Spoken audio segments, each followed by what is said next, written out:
नमस्कार. लग्नाची बेडी या मालिकेच्या येणाऱ्या भागामध्ये जबरदस्त असा ट्विस्ट येणार आहे. तर इथे सिंधूने अन्वीचं आणि आयुषचं लग्न लावण्यासाठी खूपच जास्त प्रयत्नही केलेले असतात.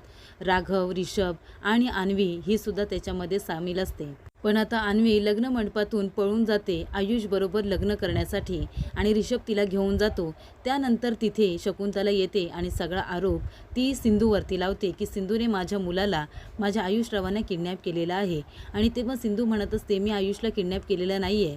आम्ही सकाळपासून मी आणि राघव आम्ही दोघंजण इथे काम करतोय. आम्ही काकूच्या समोरच इथे उभे आहोत.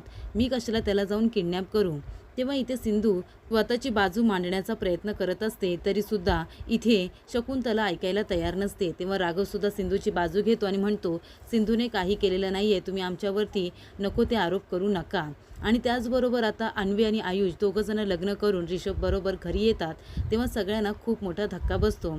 आणि त्याचबरोबर आता अन्वीसाठी एक सरप्राईज असतं आणि ते राघव आणि सिंधूने प्लॅन केलेलं सरप्राईज असतं. ते म्हणजे आता परदेशातून अन्वीचे आईबाबा म्हणजे योगेश आणि राखी दोघंजणं परत आलेले असतात इथे अन्वीला सरप्राईज देण्यासाठी.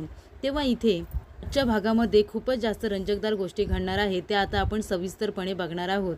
तर इथे राघवने, सिंधूने आणि रिषभने तिघांनी मिळून आता अन्वी आणि आयुषचं लग्न लावायचं ठरवलेलंच असतं.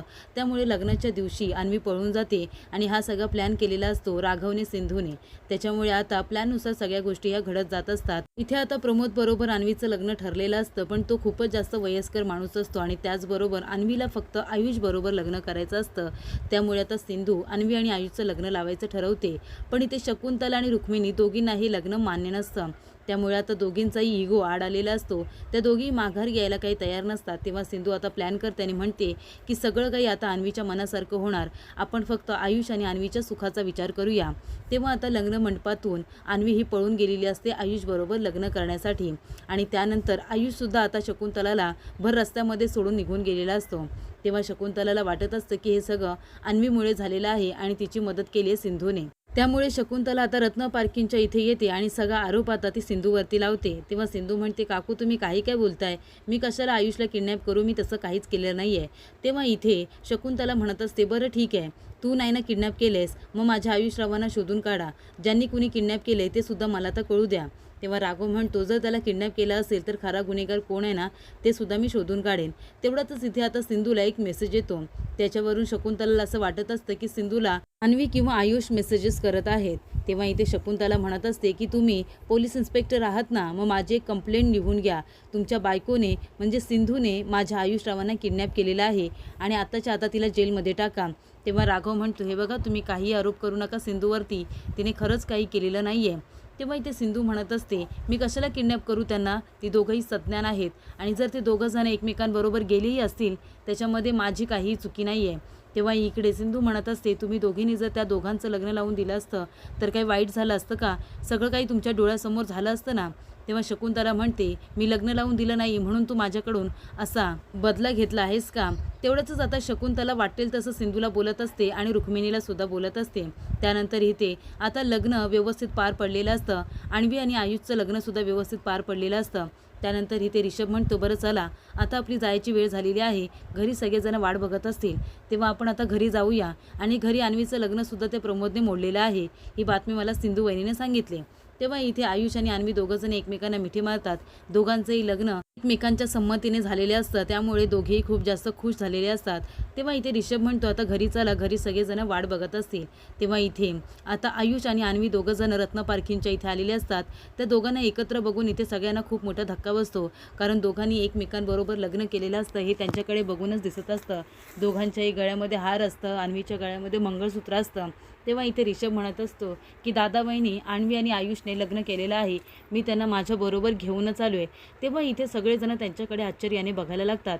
तेव्हा सिंधू म्हणत असते, बघितलं ना तुम्ही, मी कशाला त्या दोघांना किडनॅप करू किंवा मी आयुषला किडनॅप करू, त्या दोघांना एकमेकांबरोबर लग्न करायचं होतं, दोघांना एकमेकांबरोबर त्यांचं आयुष्य घालवायचं आहे, तरीसुद्धा तुम्ही दोघंजण त्यांना वेगळं करण्याचा प्रयत्न करत होता. मग त्यांच्याकडे काय पर्याय उरणार होता, ते दोघंजण पळून गेले आणि त्यांनी लग्न केलं, बरोबरच आहे ना. त्या दोघांना एकमेकांबरोबर आयुष्यभरासाठी राहायचं आहे. तेव्हा इथे अन्वी म्हणत असते की आजी, तू आम्हाला आशीर्वाद देशील ना, प्लीज तू आमच्यावरती रागू नकोस, तुझ्या आशीर्वादाची आम्हाला गरज आहे. तेव्हा इथे रुक्मिणी म्हणत असते की मी अजिबातच आशीर्वाद देणार नाही आहे, कारण मला हे लग्न मान्यच नाही आहे. तू माझ्या मनाविरुद्ध आयुषबरोबर लग्न केलेलं आहेस. मी तुझं प्रमोदबरोबर लग्न ठरवलं होतं ना, मग ह्या मुलाबरोबर लग्न करायची तुला काय गरज होती? तेव्हा सिंधू म्हणत असते, "काकू आता तरी राग सोडा. आता जे झालं ते सगळं विसरून प्लीज त्या दोघांना आशीर्वाद द्या. त्या दोघांना एकमेकांबरोबर आयुष्य काढायचं आहे. तुम्ही कशाला लक्ष देताय त्यांच्याकडे?" तेव्हा इथे रुक्मिणी म्हणत असते, "तू गप्प बस गं. ती माझी नात आहे. तिचं भलं-बुरं मला कळायला नको का? मी हे लग्न मानत नाही." तेव्हा शकुंतला म्हणत असते, "मी सुद्धा हे लग्न अजिबात मानत नाही आहे. तुम्ही आत्ताच्या आता दोघं जण वेगळे व्हा." तेव्हा इथे आयुष म्हणत असतो, की "आईसाहेब अजिबात नाही. मी आता अन्वीला सोडून अजिबात राहू शकत नाही आहे. मी अन्वीची आणि बाळाची दोघांची काळजी अगदी व्यवस्थित घेणार आहे. मी आता जॉबसुद्धा करेन हवं तर, पण मी अन्वीला सोडणार नाही आहे."